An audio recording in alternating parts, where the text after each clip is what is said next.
Hello दोस्तों, हम आपके लिए लेकर आए हैं पाकिस्तानी एनालिस्ट और जर्नलिस्ट कमर चीमा का वीडियो, जिन्होंने इमरान खान की काफ़ी खिंचाई करते हुए ये कहा कि इमरान खान भारत से ताल्लुकात इसलिए नहीं सुधारना चाहते कि अगर दोनों मुल्कों के बीच ताल्लुकात सुधर जाते हैं तो फिर पाकिस्तान के अंदर इमरान खान की बैड गवर्नेंस और करप्शन जैसे मुद्दे सर उठाना शुरू कर देंगे। दोस्तों, भारत की तारीफ करते हुए कमर चीमा ने कहा कि एक तरफ भारत है जो अंतर्राष्ट्रीय स्तर पर इंटरनेशनल लेवल पर अपनी ताकत और हैसियत बढ़ाता जा रहा है, और दूसरी तरफ पाकिस्तान है जिसे कश्मीर और फ़लस्तीन के आगे कुछ दिखाई ही नहीं देता। दोस्तों, भारत ने कश्मीर से जो 370 को हटाया था, इस पर चीमा साहब का ये मानना है कि पाकिस्तान की एस्टेब्लिशमेंट भारत के इस फैसले को मान चुकी है। दोस्तों, वीडियो को आखिर तक देखें और प्लीज़ हमारे चैनल को सब्सक्राइब करना ना भूलें। हम जल्द हाजिर होंगे एक और वीडियो के साथ। तब तक खुश रहें, खुश रखें। जय हिंद, जय भारत। तो आइए दोस्तों, चलते हैं आज के इस वीडियो हम की तरफ। कश्मीरियों के साथ खड़े हैं, हमें पता है वो उन्होंने किस तरह की कुर्बानियाँ दी हैं और दे रहे हैं। लिहाजा ये नहीं हो सकता कि उनके खून के ऊपर हम ये सोच लें कि पाकिस्तान की तजारत बेहतर हो जाएगी। ये नहीं हो सकता। अगर वो 5 अगस्त के वो जो उन्होंने कदम उठाए उधर वापस चले जाएं, फिर बिल्कुल हो सकती है बात, और फिर हम कश्मीर का मसला एक रोड मैप भी ला सकते हैं और हल कर सकते हैं। इलेक्शन मोड में आ गए हैं, इस वजह से इमरान खान साहब जो हैं वो भारत से बात अब नहीं करना चाह रहे। भारत तो पहले ही बात नहीं करना चाह रहा आपसे, लेकिन आप क्यों बात नहीं करना चाह रहे? आपको पता है कि अगर आज हमने भारत से बात शुरू कर दी तो बैड गवर्नेंस तो मुल्क के अंदर है ही है, करप्शन तो मुल्क के अंदर बड़ी बड़ी है। आपको सिलेक्टेड कहा गया, और फिर अबव ऑल इमरान खान साहब ने जो वीक इकोनॉमी की वजह से बहुत सारे लोग कह रहे हैं जी जो स्टैटिस्टिक्स इमरान खान बताते हैं जी कि जीडीपी 4% पे ग्रो कर रही है, ये फेक है।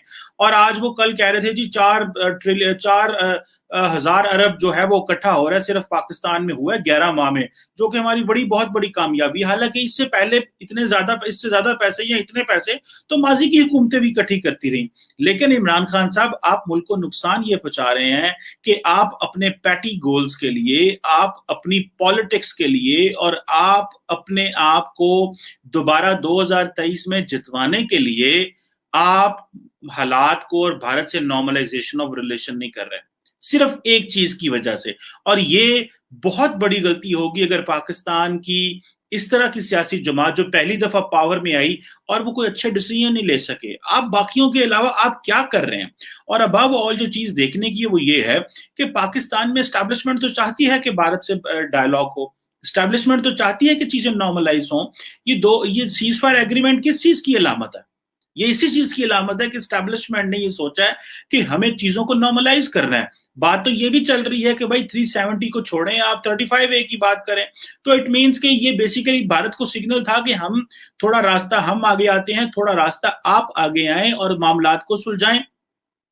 अब क्योंकि इमरान खान साहब ये समझते हैं कि अगर मैंने इंडिया के साथ मुज़ाकरात शुरू कर दिए और तो चीजें तो मेरे लिए तो ऑपोजिशन मसला पैदा कर देगी, सो वो कोई ऐसा काम नहीं करना चाहते जिससे ऑपोजिशन के पास ये पॉइंट आ जाए। अगर आपको याद हो कि ये वही इमरान खान साहब हैं जो नवाज शरीफ को मोदी का यार और गद्दार कहते थे, और आज जब ये पावर में आएंगे तो नवाज शरीफ और उनकी पार्टी क्यों नहीं इमरान खान को कहेगा कि हमें तो आप गद्दार कहते थे, आज तुम किस मुंह से बात कर रहे हो? तो ये सियासी इशराफिया किस तरह की इशराफिया है जो अपने इलेक्शंस के लिए, अपने आप को पावर में लाने के लिए कश्मीरियों को भी मुश्किल में रखती है, पाकिस्तानियों को भी मुश्किल में रखती है। ये तो कोई तरीका ना हुआ, ना गवर्नेंस का, ना स्टेट्समैन होने का, और ना पावर में आने का। सियासतदानों को पाकिस्तान में बहुत बड़ी गलतफहमी है कि अगर वो दोबारा पावर में नहीं आएंगे तो शायद मुल्क जो है वो भटक जाएगा। मुल्क बिल्कुल नहीं भटकेगा। मुल्क भटकेगा तब जब आप अपने माजी के बोझ के तले दब जाते हैं इमरान खान साहब, और बाकी भी लीडरशिप ने यही किया है। आज आप कहते हैं कि जी ये अगर मैं भारत से बात कर लूंगा तो मैं तो गद्दारी कर लूंगा कश्मीरियों के खून से। आप हमारी ट्रेड तो बहुत इंप्रूव करेगी, लेकिन ये गद्दारी कश्मीरियों से होगी। हम कब तक इसी तरह बधे रहेंगे इमरान खान साहब? हम कब तक ये आपके सियासी लोगों के ये झमेलों में हम पड़े रहेंगे? क्या मुल्क ने कोई रास्ता इख्तियार करना है कि नहीं करना? क्या पार्लियामेंट ने और पॉलिटिकल लीडरशिप ने कोई रास्ता इख्तियार करना है कि नहीं करना? पाकिस्तान की अवाम ने आपको वोट दिया, आप लोग तो चंद लोग हैं, आप टोटल 200-300 लोग हैं जिनके सारे मसले हैं। और आपने पूरे के पूरे 22 करोड़ अवाम को स्टेक जो है वो जो होस्टेज बनाया हुआ है। और अब नाम लेते हैं आप कश्मीर का, काम करते हैं आप, इस तरह की बातें करते हैं। वैसे तो आपकी कोई इंटरनेशनल सपोर्ट आपको आ रही है। ओआईसी ने हमें क्या जवाब दिया है?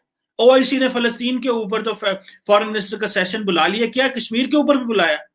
किस चीज का आप अवाम को, और जिन्हों पंजाबी के लारा ला के बैठे हो तुसी, आपको किसने ये कहा कि आप इतने जोगे हैं कि आप सब कुछ अकेले कर सकते हैं? ये मुल्क जो है ये किसी एक पार्टी का नहीं है, ये किसी एक लीडर का नहीं है। आप अक़वाम मुत्तहिदा में क्या कर सकते हैं? भारत जो है वो इस वक्त पूरी इंटरनेशनल कम्युनिटी के साथ क्लब हो रहा है, वो कनेक्ट हो रहा है। और हमारी जो लीडरशिप है वो सिर्फ जो मुस्लिम ममालिक के जो इश्यूज हैं उन्हीं के अंदर घूम फिर रही है। कश्मीर फलस्तीन के अलावा हमें पता ही नहीं है कि दुनिया में हो क्या रहा है। हर तीसरे दिन हमारा वजीर खारजा जो है वो किसी इस्लामिक मुल्क पहुंचा होता है, उनको पता ही नहीं है कोई लैटिन अमेरिका भी दुनिया में एग्जिस्ट करता है, कोई एशिया पैसिफिक भी एग्जिस्ट करता है, कोई यूरोप भी एग्जिस्ट करता है। तो आपने अपनी क्या पॉलिसी बना रहे हैं? अगर आप ये क्या हमें नया लारा लगा रहे हैं कि भाई मैं दोबारा पावर में आऊंगा? जब आप दोबारा पावर में आएंगे तो फिर आप कश्मीर के बारे में बात करेंगे। मामला तो ऐसे रहेंगे, या तो हो ना कि आपको कोई एश्योरेंस मिली हो या कोई थर्ड पार्टी आपको कह रही हो कि भाई देखें हमने भारत से बात कर ली है, भारत आपसे बात करने को तैयार है, 370 चलो ठीक है आप छोड़ दें, 35A को वो टेक के कर लेंगे, वो भी कोई चक्कर नहीं है।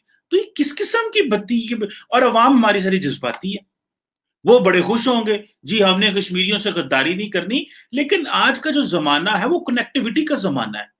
आपने वेस्टर्न बॉर्डर पे अफगानिस्तान में आपके ताल्लुकात खराब हैं। आज पाकिस्तान ने ये कहा है कि हम अफगानिस्तान के जो नेशनल सिक्योरिटी एडवाइजर है उसके साथ किसी किस्म का राब्ता नहीं रखेंगे। उसने पाकिस्तान के बारे में ऑलफुल बातें की हैं। वेस्टर्न बॉर्डर की इतनी स्पेस नहीं है। हम आज तक इतने 75 सालों में कोई रास्ता अख्तियार नहीं कर सके। हम छोटे से तो सुन रहे हैं कि हम सेंट्रल एशिया तक एक्सेस ले रहे हैं, कनेक्टिविटी की बातें हो रही हैं। ईस्टर्न बॉर्डर आपने जो है वो गद्दारी, आप गद्दार हो जाते हैं। एक बहाल करे तो दूसरा गद्दार हो जाता है, दूसरा बहाल करे तो तीसरा गद्दार हो जाता है। कश्मीर का मसला आपको कोई सोल्यूशन नहीं निकला।